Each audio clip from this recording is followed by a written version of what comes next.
Bună ziua, doamnelor și domnilor! Suntem aici împreună cu Ana și avem în față... Ce? Zapienchicac, cred. Zi mai tare că n-au nimic. Păi dar nu știu cum să fac. Zi mai tare! Zapienchicac? Zapienchicac. Zapien cum? Zapien cum?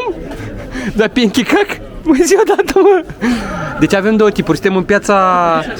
în marketplace. Da. Într-un marketplace aici, în districtul evresc, de unde am ales să mâncăm ceva tradițional. Sunt aceste sandwich-uri, cum se cheamă? Pe jumătate? Sau? Da, sandwich-uri desfăcute sau ceva de genul acesta, ar Da. fi traducerea.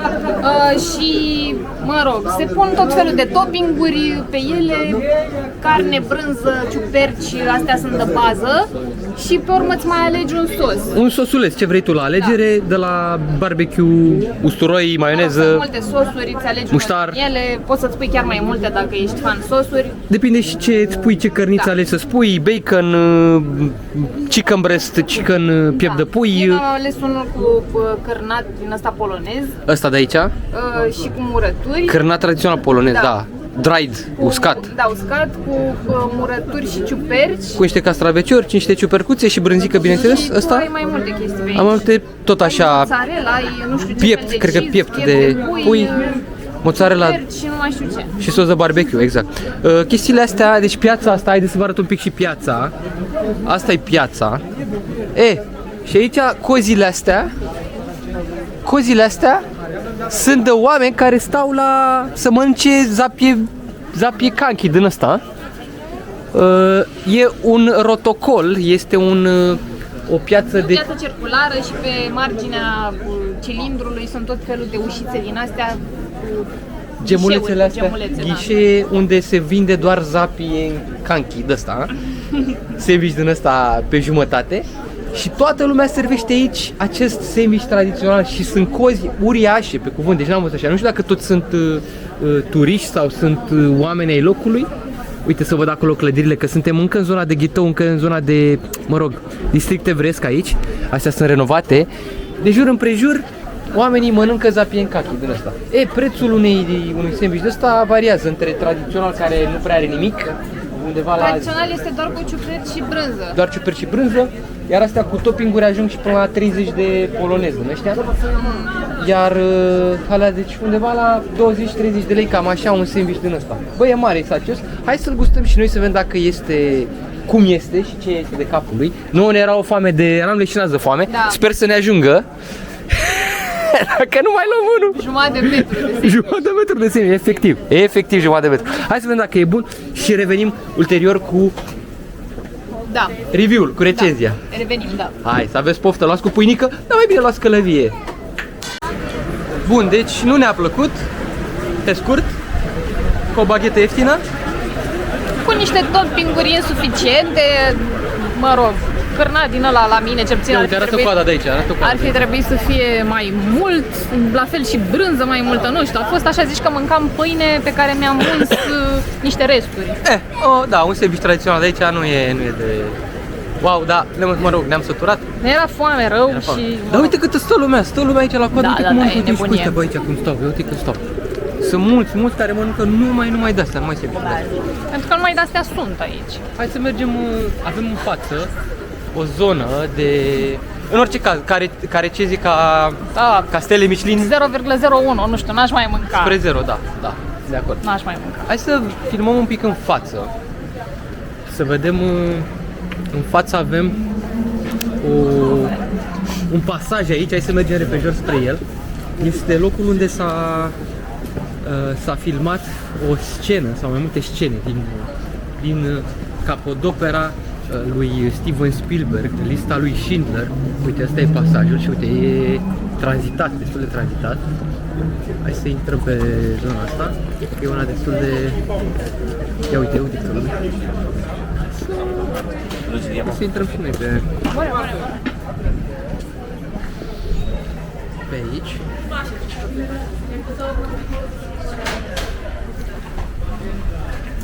Cum spuneam, suntem în cartierul Kazimierz, cartierul evreiesc, și acest pasaj îngust și pitoresc a fost folosit în film pentru scenele dramatice care reflectă suferința evreilor în timpul ocupației naziste. Zidurile pasajului sunt decorate cu imagini și informații despre film și despre evenimentele istorice reale care au stat la baza poveștii. Locul a devenit un punct de atracție pentru turiștii care explorează Cracovia și vor să vadă locurile emblematice din filmul lui Steven Spielberg. Hai să parcurgem și noi până în capătul celălalt, uite ce interesant. Mă amintește de Hanul... Ce Han? Han cu tei. Orice Han. Orice Han. Orice Han, uite, aici expoziția de planșe care vorbesc despre istoria evreilor din zona asta.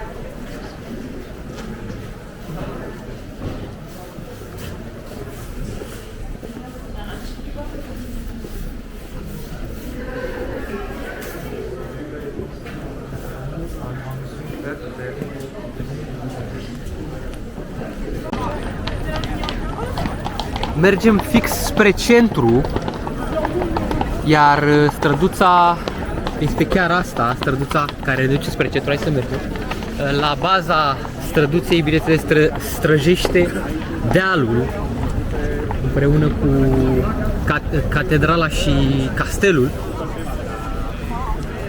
din Cracovia. Acum mergem pe străduța asta și tot în față cred că se vede deja turnul acela care aparține bisericii Sfântului Andrei, dacă nu mă înșel. O să vedem mai de aproape, care este una dintre cele mai vechi biserici din Cracovia, construită între anii 1079-1098 în stil romanic, fiind situată pe această stradă, Grodzka, se cheamă strada asta. Biserică fortificată, exemplu rar de arhitectură medievală bine conservată în Polonia. Exteriorul său este masiv, cu turnuri gemene reflectând funcția sa defensivă. A fost una dintre puținele clădiri care au rezistat invaziei mongole din 1241. Interiorul e decorat în stil baroc în secolul al XVIII-lea, impresionează prin altarul bogat, ornamentat și freștele detaliate. Cred că asta e, nu? Pare? Pare, hai să ne apropiem. Hai să ne apropiem.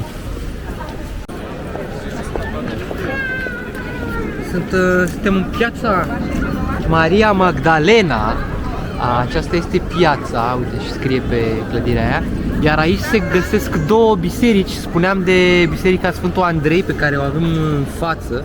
Și voiam să mai adaug, da, se vede exteriorul ăsta masiv, cu turnurile, cele două turnuri gemene, reflectând funcția defensivă.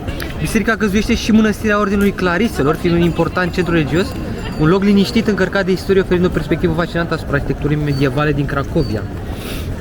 Iar imediat în stânga avem și Biserica Sfinților Petru și Pavel, care este una dintre cele mai frumoase biserici baroce din Cracovia, situată pe aceeași stradă, în același loc, practic, construită între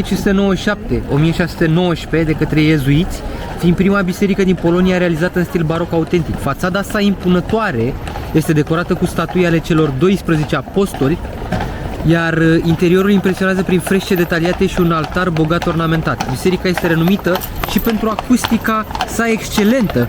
Uite că s-aud și copitele cailor. Găzduind frecvent concerte de muzică clasică. În cripta bisericii se află și mormântul lui Stanislaus Soltis, un preot venerat pentru faptele sale de caritate.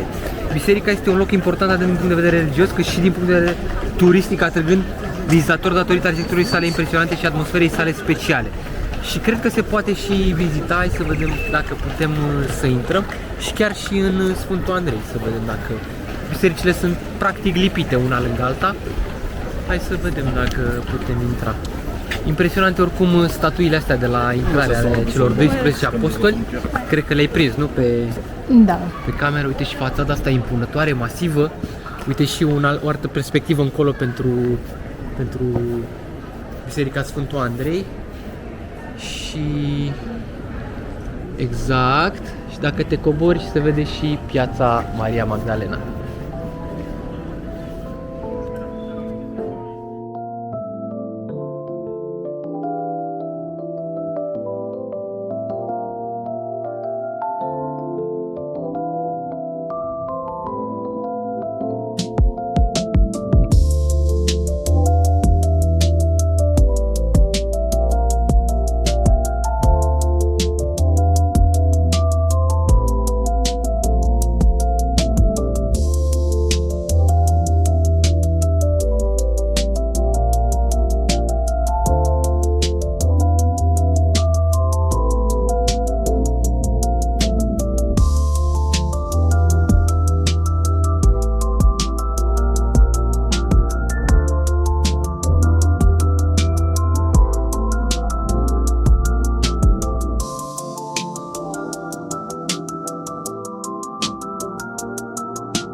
Muzeul de Arheologie din Cracovia avem în față, care este cel mai vechi muzeu de arheologie din Polonia, din 1850, situat într-o clădire istorică, a fost odinioară o închisoare.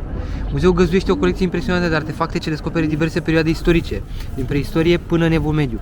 Printre exponatele cele mai importante se numără artefacte culturii slavice timpurii, dar unul dintre cele mai importante artefacte este idolul din Zbruci, o statuie de piatră din secolul al IX-lea, considerată un simbol al credințelor păgâne ale slavilor. Imediat lângă, uite că se vede, arată ca o fostă biserică, închisoare, și aici lângă e străduța asta, uite zona asta, ea filmează, o să vedem mai bine.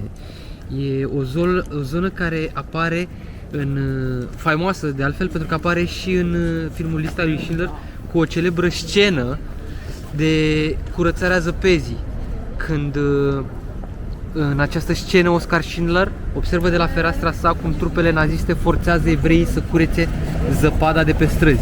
Momentul este unul simbolic, ilustrând brutalitatea regimului nazist și începutul conștientizării lui Schindler asupra suferințelor evreiești. Astăzi, strada este un loc plin de istorie unde se găsesc importante monumente. Pe strada asta, dacă se continuă spre cartierul evresc încolo, hai să mergem și noi ușor pe ea, unde se mai întâlnesc sinagoga Remuch, pe care am întâlnit-o ieri, și cimitirul evresc. Foarte interesant și pentru cei care ați văzut filmul Lista lui Schindler, cred că vă amintește strada asta de scena aceea din antologică din film.